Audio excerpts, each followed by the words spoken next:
Well, hi there, this is Andrew Ferraro and John Royal from T3I.info or thethirdintermission.com. We're here following the Aeros' rousing 5-4 overtime win over the Manitoba Moose, their first of the series. They now trail 3-1 and only need 3 wins to do what only 2 other AHL teams have been able to do in the history of the American Hockey League, and that's come back after losing the first 3 games of the series. We are now in the guts of the Toyota Center in the Foley Peterson Media Center. And John, a very rousing victory, also a somewhat of a premonition this morning from Tony Herkus, if you will.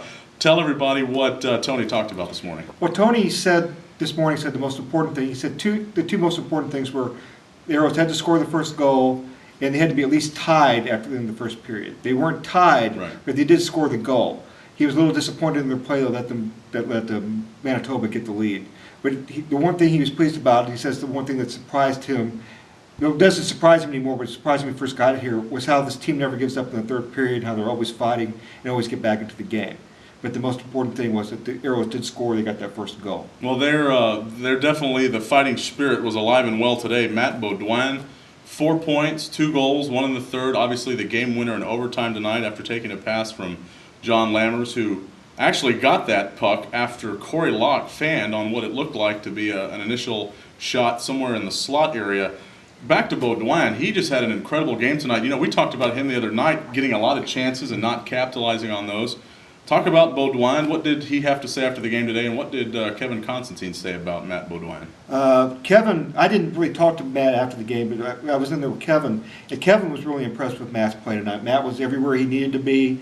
Kevin said that Matt has been one of the major keys behind the team's power play this year, but he's also been a key 5-on-5 player. Tonight he really showed his 5-on-5 skills.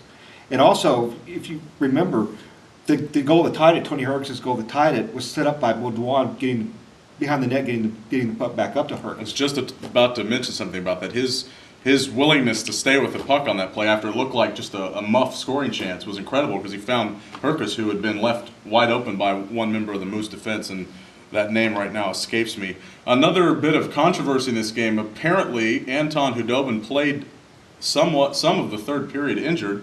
Obviously, we know what happened tonight after the Aeros get those 2 goals 55 seconds apart.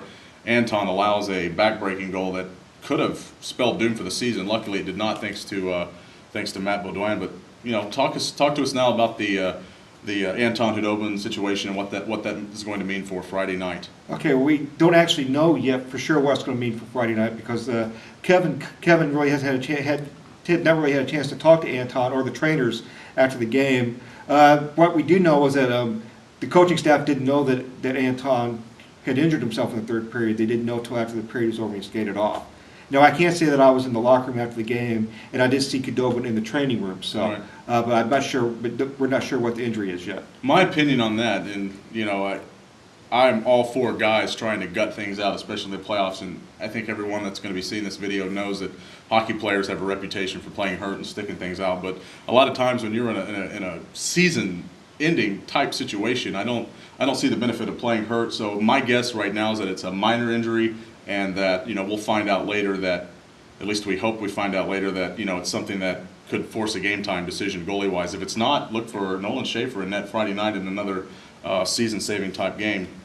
And now we'll wrap up the video here with what this means. You know, the Aeros have done some amazing things this year. I know there are several times where they've scored 3 goals to force overtime once they won it, once they lost in the shootout.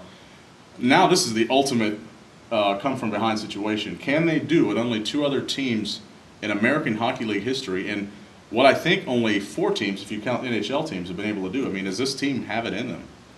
I don't know, but I know from talking to Tony Herkus, and he said it's a cliche, but the cliche applies. That the only thing the Aeros can do is they just have to go out and play shift for shift, trying to just win their shifts.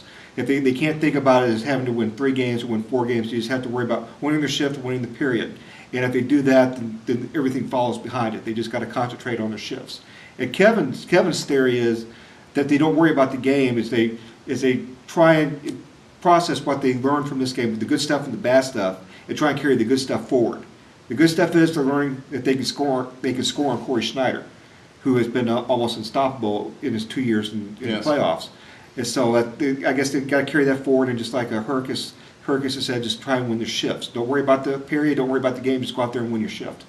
Well, this was a rousing victory for the Aeros, and fans, if you want to check out the Winnipeg Sun story tomorrow, you'll find out that Moose head coach and former Aero Scott Arneal basically called his team out saying that they needed this wake-up call, so it'll be interesting to see just how the Moose respond to this loss. Well, that's it for tonight. I'm Andrew Ferraro. This is John Royal, and we'd like to thank our lovely videographer, Heather Galindo.